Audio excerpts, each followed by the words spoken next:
آج ہم نے سورۃ الاسراء، جس کو سورہ بنی اسرائیل بھی کہا جاتا ہے، اس کی تلاوت کی، اور سورۃ الکہف، سورہ کہف کی تلاوت کی ہے۔ یہ دو بہت عظیم صورتیں ہیں قرآن عظیم میں، بالکل درمیان میں آئی ہیں یہ دونوں صورتیں، اور شروع ہی میں اللہ تبارک و تعالیٰ نے اس میں جو بنی اسرائیل سورہ ہے، اس کو سورۃ الاسراء بھی کہا گیا ہے، پاکی بیان کی اپنی، اور نبی پاک صلی اللہ علیہ وسلم کی معراج کا تذکرہ شروع ہے۔ سبحان الذی اسری بعبدہ لیلا من المسجد الحرام الی المسجد الاقصی، پاک ہے وہ ذات جس نے رات کے ایک حصے میں اپنے بندے خاص کو مسجد حرم سے مسجد اقصی تک کا سفر کرایا۔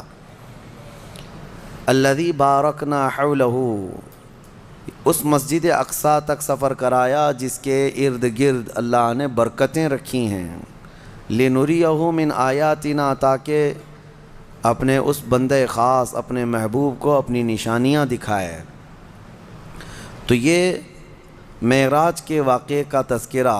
ایک بات یاد رکھ لیں کہ نبی پاک صلی اللہ تعالیٰ علیہ وسلم کی معراج کا سفر مسجد حرم سے مسجد اقصی تک کا قرآن سے قطعی ہے، ثابت ہے۔ اس کا انکار کفر ہے، اس کا انکار کفر ہے، کیونکہ قرآن پاک سے ثابت ہے۔ باقی معراج کا جو تفصیلی واقعہ ہے، مسجد اقصی سے لے کر آسمانوں کا سفر اور پھر تفصیل، یہ احادیث پاک سے ثابت ہے۔ نبی پاک صلی اللہ علیہ وسلم کی کئی طویل حدیثیں ہیں جس میں پورا تذکرہ موجود ہے، لیکن شروعات کا اتنا حصہ قرآن پاک میں موجود ہے۔ یہ سورۃ الاسراء، اسراء کہتے ہیں سفر کو، اور رات کے وقت سفر کرنے کو کہا جاتا ہے۔ اس سورے میں اللہ تعالیٰ نے بڑے اہم احکام بیان کیے، خصوصیت کے ساتھ۔ اللہ فرماتا ہے تمہارے رب نے یہ فیصلہ فرما دیا کہ تم اللہ کے سوا کسی کی عبادت نہ کرو اور اپنے والدین کے ساتھ اچھا سلوک کرو۔ وَبِالْوَالِدَيْنِ إِحْسَانًا، والدین کے ساتھ اچھا سلوک کرو۔ اچھا سلوک کا مطلب کس طرح سے بتایا گیا؟ اِمَّا يَبْلُغَنَّ عِنْدَكَ الْكِبَرَ أَحَدُهُمَا أَوْ كِلَاهُمَا فَلَا تَقُلْ لَهُمَا أُفٍّ، ان دونوں میں سے کوئی ایک بڑھاپے کو پہنچ جائے یا دونوں بوڑھے ہو جائیں۔ توجہ نوجوانوں، ماں باپ میں سے کوئی ایک بوڑھا ہو جائے یا دونوں بوڑھے ہو جائیں، اللہ فرماتا ہے اب ان کو اف تک نہ کہنا۔ فلا تقل لہما اف، اف تک نہ کہنا۔ ولا تنہرہما، اور نہ ہی ان کو جھڑک کر بات کرو۔ وقل لہما قولا کریما، جب ان سے بات کرو تو نرم انداز میں بات کرو۔ جس نے اپنی ماں سے یا اپنے باپ سے سخت لہجے میں بات کیا، اس نے اپنی پچھلی کی ہوئی ساری نیکیاں ضائع کر دیا، اس کی نیکیاں ختم کر دی گئیں۔ اس کے رزق سے برکت اٹھا لی جاتی ہے جو اپنے والدین سے سخت لہجے میں بات کرتا ہے۔ نافرمان، جس نے اپنے والدین کا دل دکھایا۔ حدیث پاک میں میرے آقا صلی اللہ علیہ وسلم فرماتے ہیں، حضور فرماتے ہیں میں اگر چاہوں تو اس کے گھر کو آگ لگا دوں دنیا میں ہی، اس کو جینے کا کیا حق ہے؟ یہ سخت ترین چیز ہے۔ ہمارے بچے، ہمارے نوجوان، ان کو ایسا لگتا ہے ماں باپ بالکل عام سے لوگ ہیں، جیسے چاہیں ویسے بات کریں۔ انہوں نے تمہیں لاڑ و پیار سے پالا ہے تو اس کا مطلب یہ نہیں ہے کہ تم ان کے اوپر حاکم بنو۔ اور آج کے بچے جو کر رہے ہیں اپنے ماں باپ کے ساتھ، اس سے وہ حدیث پاک ثابت آ جاتی ہے۔ میرے آقا نے فرمایا سچ، قیامت کی نشانیوں میں سے ایک نشانی ہے ان تلد الامۃ ربتہا، عورت جو ہے اپنا سردار جنے گی، یعنی عورت سے جو بیٹا پیدا ہوگا وہ سردار بنے گا، یعنی خود ماں کے اوپر ہی حکومت کر رہا ہے۔ باندی اپنا سردار جنے گی، مطلب یہ ہے ماں باندی بن کر کے رہے گی، کنیز بن کر کے رہے گی، اور بیٹا حاکم بن کر رہے گا۔ یہ اکثر گھروں کا رواج ہے۔ ماں تو کام کی مشین ہے، ماں تو باندی ہے، گھر کی کنیز ہے، وہ تمہیں جو چاہیے وہ سب اس ماں سے ہی کرواؤ۔ ماں تمہارے کپڑے بھی دھوئے، ماں تمہارا کچرا بھی صاف کرے، ماں تمہارے برتن بھی دھوئے، تم جہاں بیٹھے ہو وہاں تمہارے لیے کھانا بھی لا کر پروسے۔ کنیز ہی تو ہے تمہاری، تم نے اس کو باندی بنا رکھا ہے۔ پلس اس کے اوپر حکم الگ جماتے ہو. اتنا سخت ترین گناہ ہے یہ. اللہ نظر رحمت نہیں فرماتا اس بندے پر, اللہ نظر رحمت نہیں فرماتا. نبی پاک صلی اللہ تعالیٰ علیہ وسلم کے فرامین اگر دیکھیں, ان لوگوں کی فضیلت آئی ہے قرآن میں بھی اور حدیث میں بھی. آپ کو میں بتاؤں, سیدنا موسیٰ علیہ الصلوۃ والتسلیم نے ایک بار اللہ کریم کی بارگاہ میں یوں عرض کی کہ مولا میرا جنت میں رفیق کون ہے؟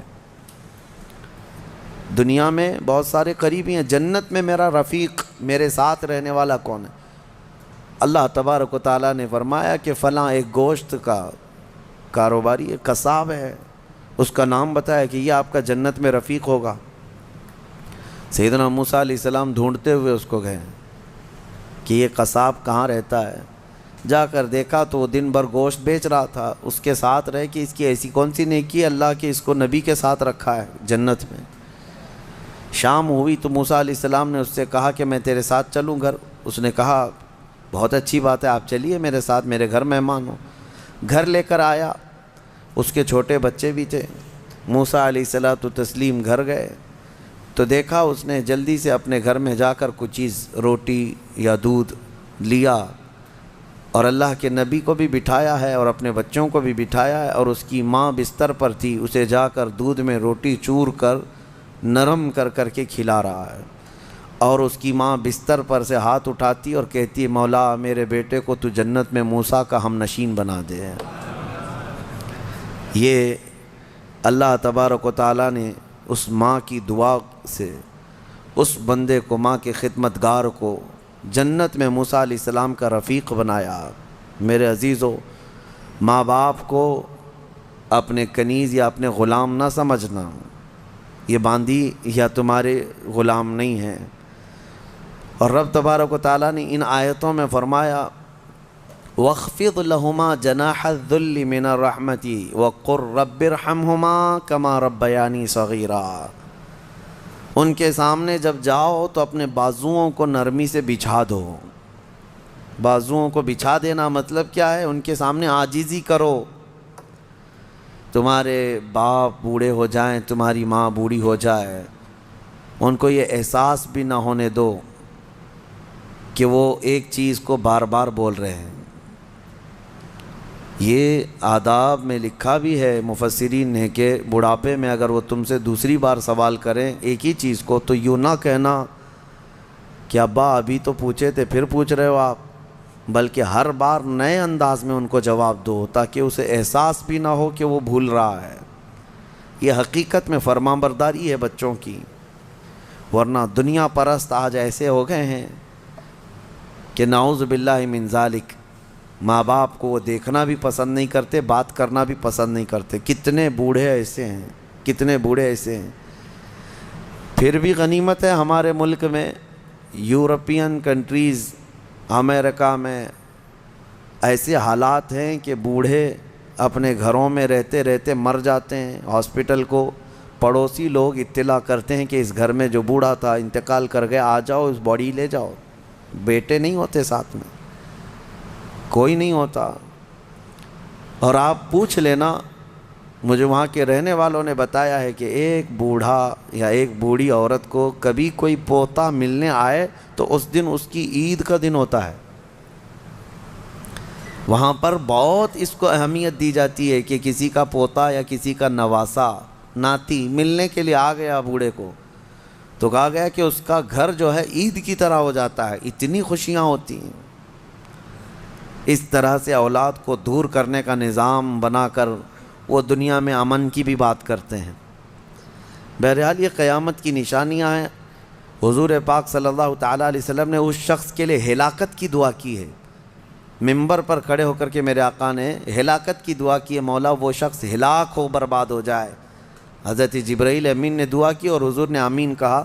وہ شخص ہلاک و برباد ہو جائے جو اپنے ماں باپ کو پایا لیکن ان کی خدمت نہیں کر سکا, ان کی خدمت نہیں کر سکا اور ان کو راضی کر کے جنت نہیں حاصل کر سکا. ایسا شخص ہلاک و برباد ہو جائے.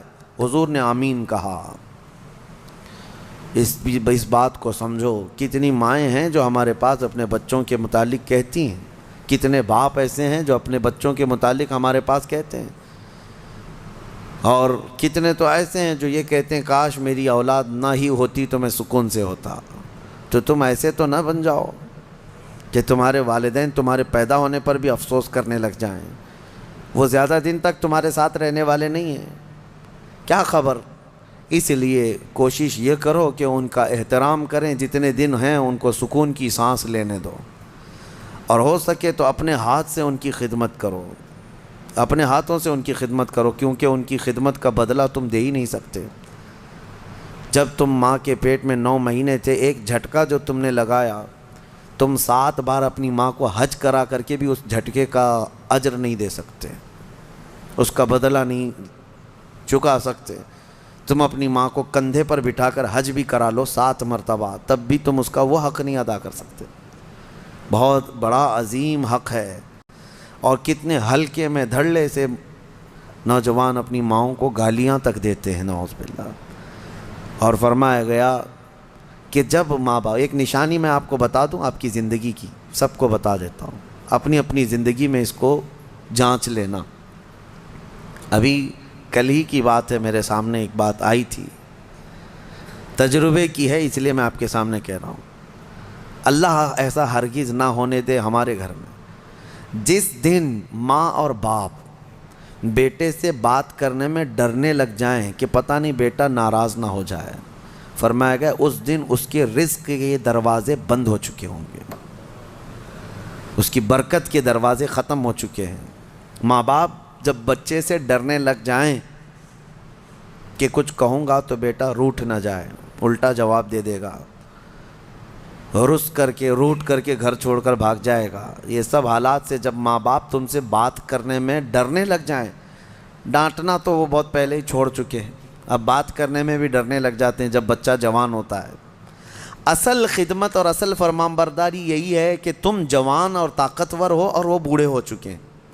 اور جب ماں باپ جوان رہتے ہیں اور بچہ چھوٹا ہوتا ہے سب ادب کرتے ہیں، کیونکہ اس وقت ماں باپ طاقتور ہیں، کما بھی رہے ہیں، اور بچے کے اندر طاقت نہیں، وہ عزت ہی کرتا ہے، احترام کرتا ہے. اصل عزت اور احترام اس وقت ہے جب تم کما رہے ہو، طاقتور ہو گئے ہو اور ماں باپ بوڑھے ہو چکے ہیں. اب دیکھا جائے گا تمہارا امتحان کہ تم اپنے ماں باپ کے ساتھ اب کس طرح سلوک کرتے ہو.